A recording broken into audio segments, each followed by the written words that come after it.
আজকের ক্লাসে আমরা ক্লাস 5 এর রায়ো মার্টিন 2026 প্রশ্নবিচিত্রার পরিবেশ ও বিজ্ঞানের সেকেন্ড ইউনিট টেস্টের 1 নম্বর মডেল সেটের প্রশ্নোত্তরগুলি আলোচনা করব।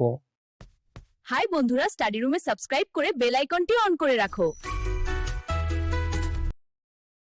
প্রথমে আছে সঠিক উত্তরটি নির্বাচন করো। প্রথম প্রশ্ন হলো এক শৃঙ্গ গণ্ডার দেখা যায় জলদাপাড়ায়। দ্বিতীয় প্রশ্ন হলো রেলের ইঞ্জিন তৈরির কারখানা আছে চিত্তরঞ্জনে। 3 নম্বরে আছে আর্কিডের জন্য বিখ্যাত শহর কালিম্পং।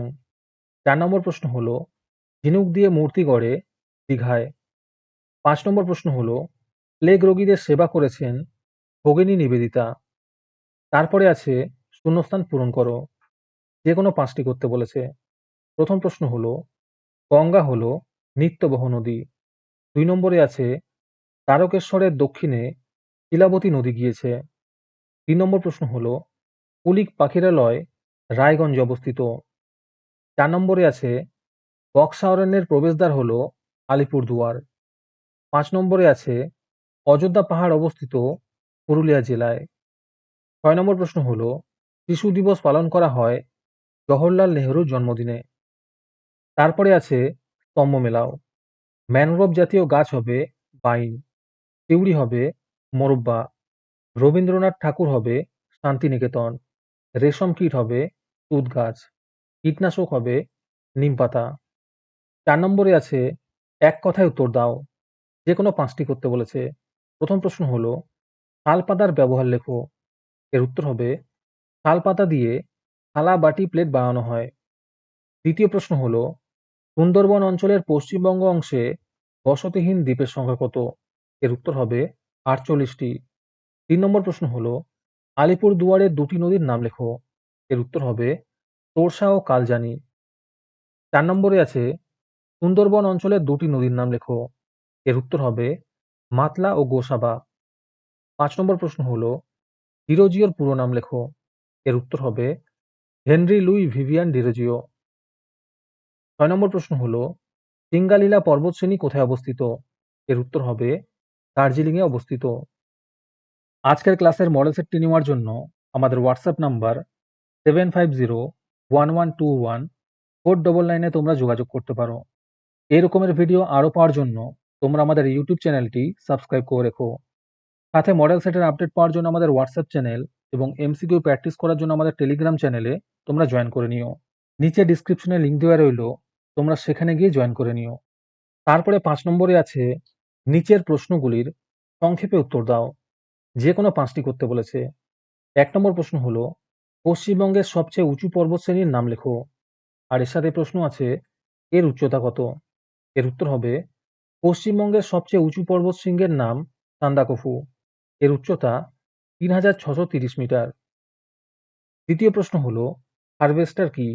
এর ব্যবহার লেখো। এর উত্তর হবে যে আধুনিক যন্ত্রের সাহায্যে ধান ঝাড়া। এর উত্তর হবে যে আধুনিক যন্ত্রের সাহায্যে ধান কাটা ও ঝাড়া হয় তাকে হারভেস্টার বলে। হারভেস্টারের সাহায্যে ধান কাটা মাড়াই ঝাড়াইয়ের মাধ্যমে ধানকে খড় থেকে আলাদা করে এক জায়গায় জড়ো করে রাখা যায়। হারভেস্টারের ব্যবহার মানুষের পরিশ্রম ও সময় দুই কমিয়ে দিয়েছে। 3 নম্বর প্রশ্ন হলো ডিভিসি এর পুরো নাম লেখো। আর এর সাথে প্রশ্ন আছে এটি কেন তৈরি করা হয়েছিল? এর উত্তর হবে ডিভিসির পুরো নাম দামোদর ভ্যালি কর্পোরেশন। বন্যা বন্ধ করা ও বর্ষার সময় অতিরিক্ত জল ধরে রেখে অন্য সময় জলসেচের ব্যবস্থা করার জন্য ডিভিসি গঠন করা হয়েছিল। 4 নম্বর প্রশ্ন হলো নিত্যবহ নদী বলতে কি বোঝো? এর উত্তর হবে যে সমস্ত নদী বরফ গলা জলে পুষ্ট, সারা বছর নদীতে জল থাকে এবং নৌ পরিবহনযোগ্য, সেই সমস্ত নদীকে বলা হয় নিত্যবহ নদী, যেমন গঙ্গা, জলঙ্গি ইত্যাদি। আমাদের চ্যানেলটি সাবস্ক্রাইব করতে ভুলে গিয়ে থাকলে এখনই করে নাও। 5 নম্বর প্রশ্ন হলো গঙ্গা নদীর গতিপথ লেখো। এর উত্তর হবে ভারতবর্ষের দীর্ঘতম এবং প্রধান নদী হলো গঙ্গা।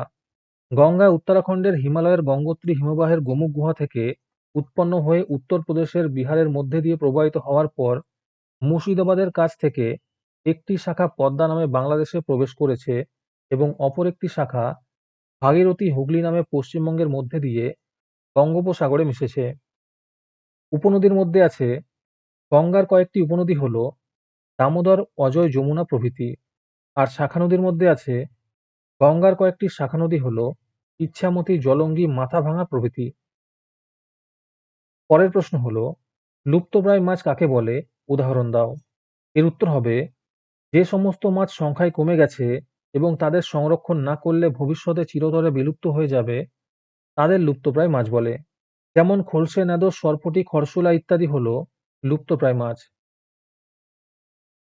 আজকের প্রশ্ন থাকলো তোমাদের কাছে, পূর্ণবয়স্ক মানুষের হাড়ের সংখ্যা কয়টি? অপশন এ 205টি, অপশন বি 206টি, অপশন সি 207টি, আর অপশন ডি 208টি। এই 4টি অপশনের মধ্যে কোনটি সঠিক উত্তর হবে তোমরা কমেন্টে লিখে জানিও। আজকের ক্লাসটি তোমাদের ভালো লেগে থাকলে ভিডিওটিকে লাইক এবং চ্যানেলটিকে সাবস্ক্রাইব করে দিও। সাথে ভিডিওটি তোমাদের সহপাঠীদের শেয়ার করে দিও। তাহলে আজকে এই পর্যন্তই। দেখা হচ্ছে পরের ক্লাসে।